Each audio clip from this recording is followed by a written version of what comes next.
Hello बच्चों, चलो इस प्रश्न को पढ़ते हैं। इस प्रश्न में पूछा हुआ है कि मानक ताप दाब एसटीपी पर 0.5 मोल H2 तथा 1 मोल हीलियम गैस में क्या समान होगा। पहला कहता है में गैस में औसत गतिज ऊर्जा क्या होगी, आपके पास में समान होती है। दूसरा कहता है में अणुओं की गति समान होती है। तीसरा कहता है समान आयतन ग्रहण करती है।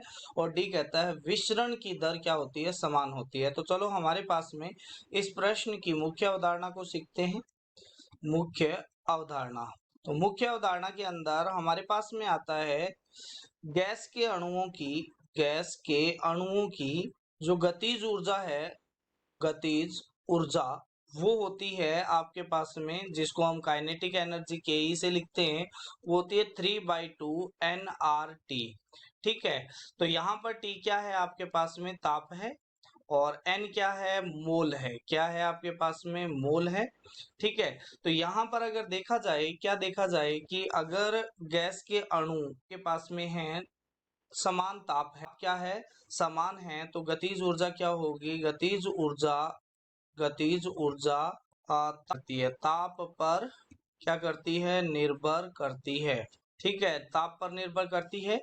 तो ताप यहाँ पर दोनों गैसों का क्या है, समान है। ताप दोनों का समान है, तो औसत गतिज ऊर्जा क्या होगी, समान होगी। तो ये आपके पास में क्या हो जाएगी, आपके पास में इसका आंसर हो जाएगा। अब आपके पास में गति है, गैस के अणुओं की गति है वो भिन्न होती है।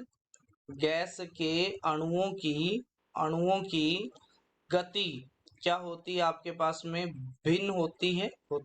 ठीक है, और अगर मैं आयतन की बात करता हूं तो एसटीपी पर 0.5 मोल जो आपके पास में H2 गैस है का आयतन आएगा, वो कितना आएगा, वो आएगा आपके पास में 11.2 लीटर।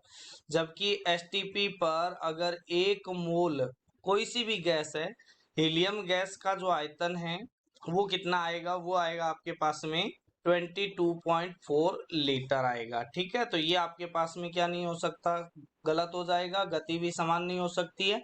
और जो विसरण की दर है वो आपके पास में मोलर मास के रूट के इनवर्सली प्रोपोर्शनल होती है। इस वजह से यहाँ पर विचरण की दर भी क्या नहीं हो सकती है, दोनों की अलग अलग आएगी, क्योंकि H2 का मोलर मास और हीलियम का मोलर मास क्या है, अलग अलग है। तो इसका सही आंसर कौन सा हो जाएगा, ए हो जाएगा।